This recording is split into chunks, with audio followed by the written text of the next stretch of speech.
So in a moment, I'm going to take you back around 10 years to tell you why David Cameron became committed to an in-out referendum on Europe. Now, at the heart of this story is a paradox. Cameron wanted his party to stop banging on about Europe, but actually it came to define his whole career. Now, as we journey back in time, I'll take you through the politics, the European policy dilemmas, and the messy, muddly decision-making process. But be prepared, we'll also need to delve into the darker recesses of David Cameron's mind. Now, the summary of the research you're going to hear tonight started as a bit of personal therapy, if you like, while studying for a master's at King's College London.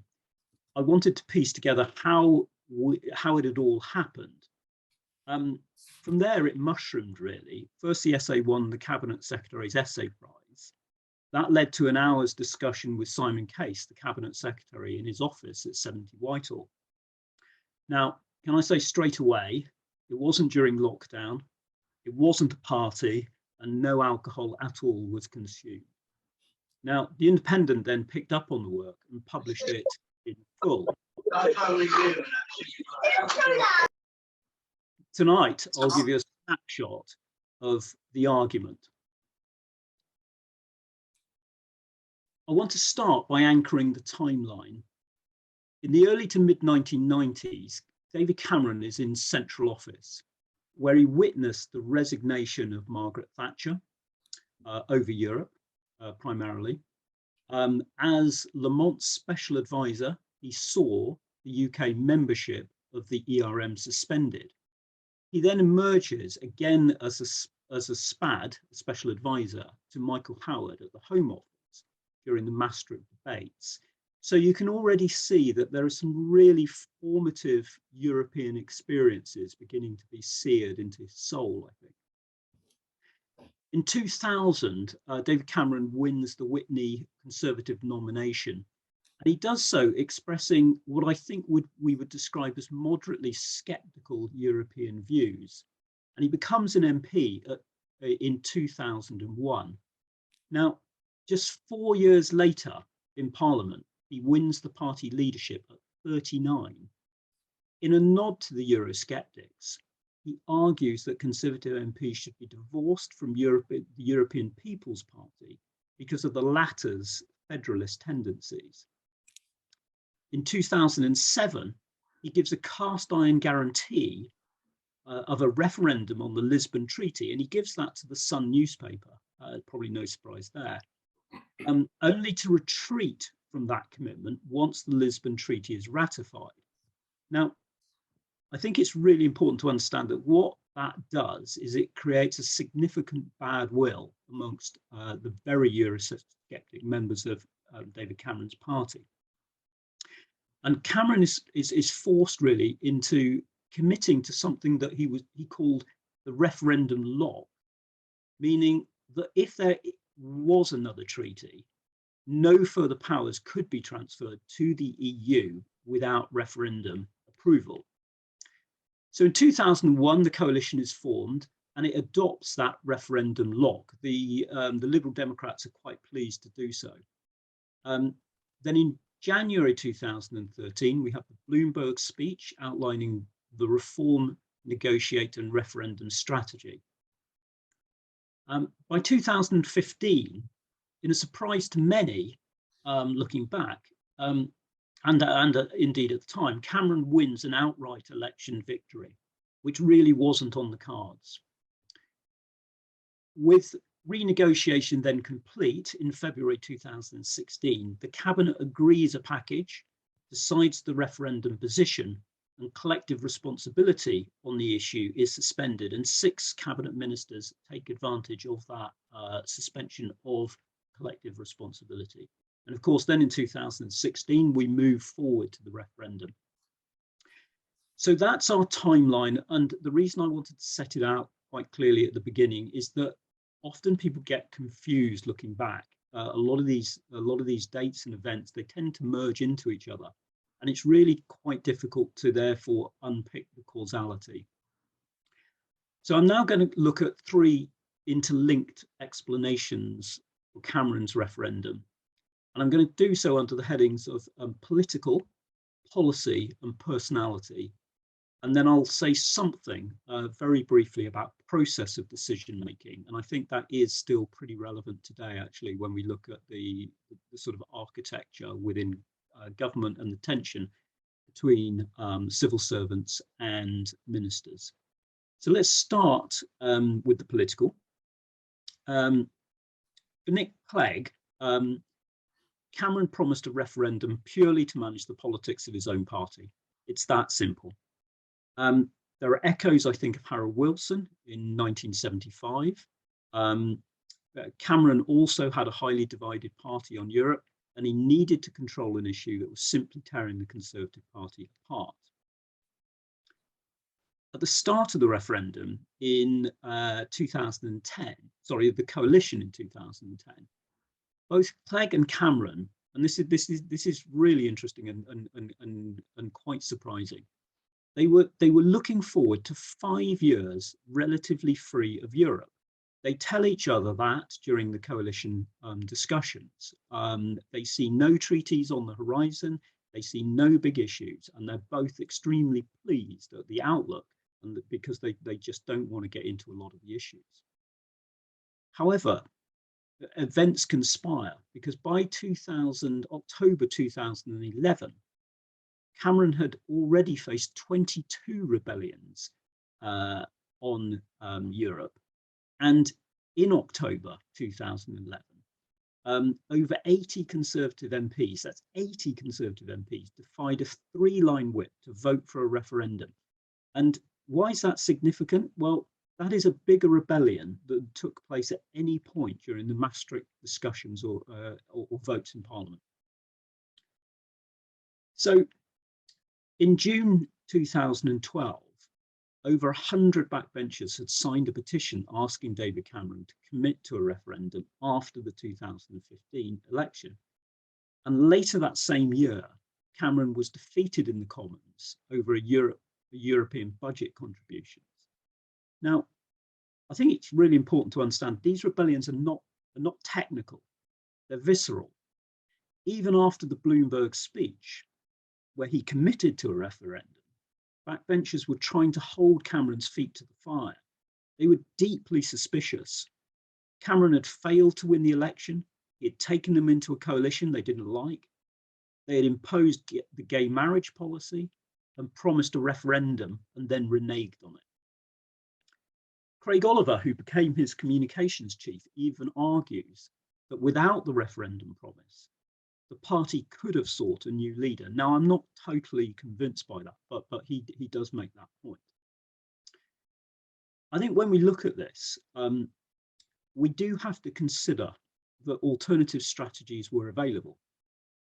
For instance, the politically attuned Osborne advocated avoiding confrontation as the issue risked unleashing uncontrollable forces. And he really was right on that. Alternatively, I think Cameron could have confronted the issue earlier in his leadership. However, despite the modernising rhetoric, there was never a clause 4 moment as there was for Blair. And I think without early confrontation over Europe, Cameron, as the FT put it, was left feeding the crocodiles before they devoured him. Now, in terms of politics, we also have to consider the dramatic rise of UKIP in late 2002. Late 2012. They were already, by that stage, ahead of the Liberal Democrats in the opinion polls. But they weren't really a major force at that point. By 2013, after David Cameron's speech, Bloomberg speech, they were making significant strides in council elections. And in 2004, UKIP won the European elections and had MEPs. And later that year, 2 members of the MPs from the Conservative Party actually defected and then won by-elections. But we have to be really careful with the timeline and causality. Kate Fall, who was Deputy Chief of Staff to Cameron, is adamant that UKIP were not a significant factor in his decision making.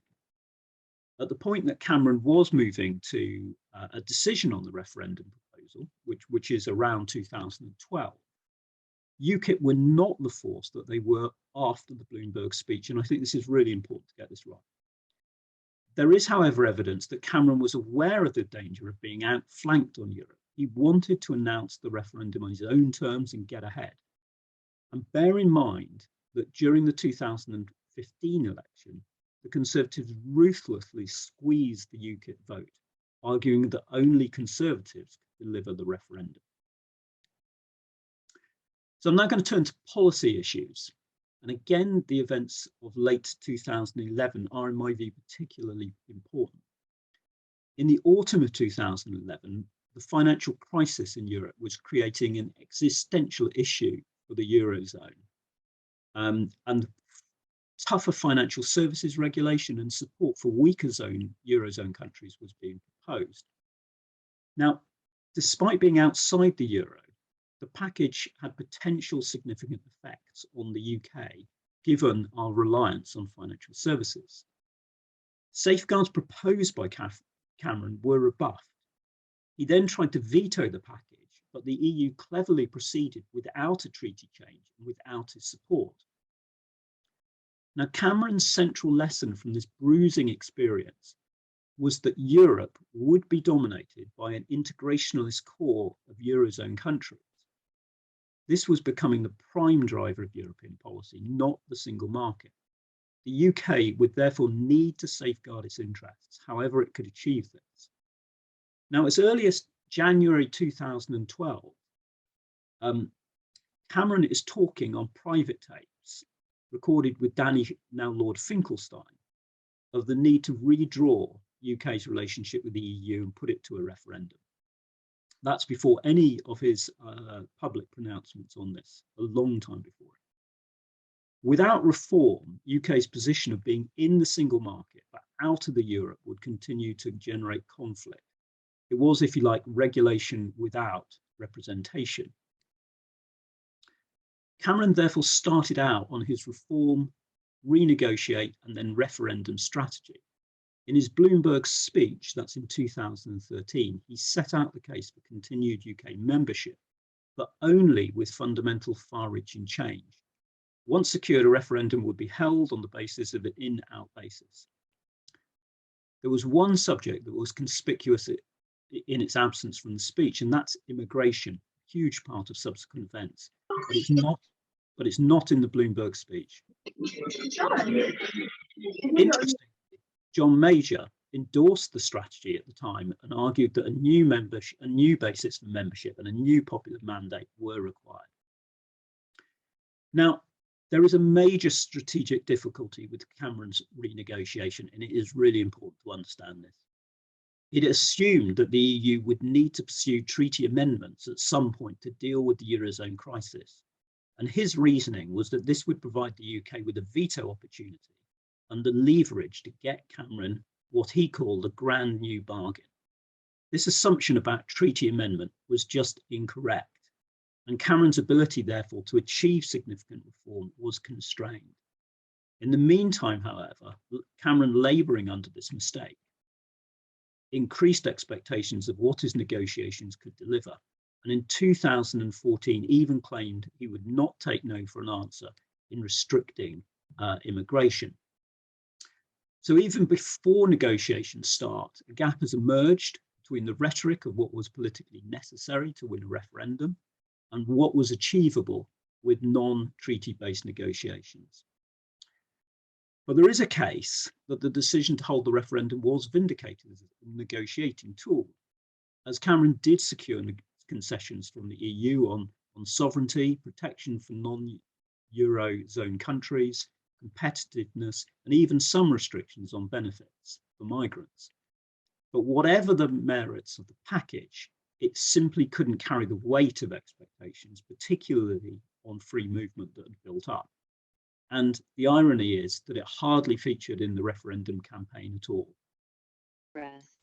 So the third element I want to mention is Cameron's personality. Now, I don't want to delve too deeply into sort of psychobabble here, but there are two aspects that I think are worth highlighting. Cameron had an appetite for risk based on his own political abilities and his tendency to want to settle or resolve issues. Cameron really did believe he could get a good deal and sell it to the British people. This confidence was reinforced by a view that so many of his high-risk gambles had been vindicated, standing for the leader at 39, establishing a coalition, calling and winning 2 referenda. Steve Richards, the political commentator, is very good on this. He believes that Cameron has the highest risk appetite of any modern-day Prime Minister. Although in his memoirs, Cameron says he didn't think winning would be straightforward, there is good grounds to doubt that. He told numerous people at the time he was confident, and this even includes Gove, who questioned the wisdom of the referendum on a number of occasions with Cameron direct. Cameron was also a Prime Minister who believed he mirrored Thatcher's style of decisiveness, grappling with difficult issues and then solving them. This perhaps misreads the more pragmatic elements of her style. Cameron believed he needed to confront the issue of the EU membership that had been kicked down the road too many times before. It is interesting to speculate why he felt the need to exercise this type of leadership regarding Europe, but not over his own party. So I want to just conclude with a few comments about process, which I think are important and are relevant today. So having looked at the first point I want to mention is that Cameron's Bloomberg referendum speech was not government policy. It was an announcement made as a party leader, Conservative Party leader. The Liberal Democrats who were in coalition with the Conservatives would simply not accept this as government policy. According to Kate Fall, the decision emerged, if you like, during 2012. There was no formal papers, no cabinet discussion. There is even a suggestion that it was taken at a pizza restaurant in Chicago Airport in May 2012. Now, whether that's right or wrong, Ed Llewellyn, who was Chief of Staff, didn't start to draft the speech until November of that year.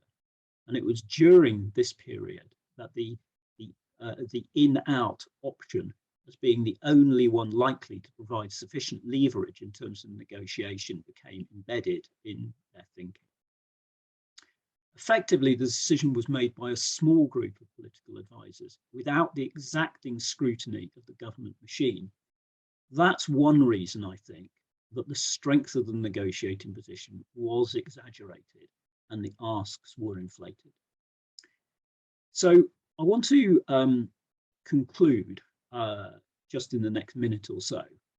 I think much of the analysis of Cameron's decision has focused on the political pressure, with Shipman, who is the Sunday Times political correspondent, going as far to argue that the referendum was probably inevitably after the October 2011 rebellion.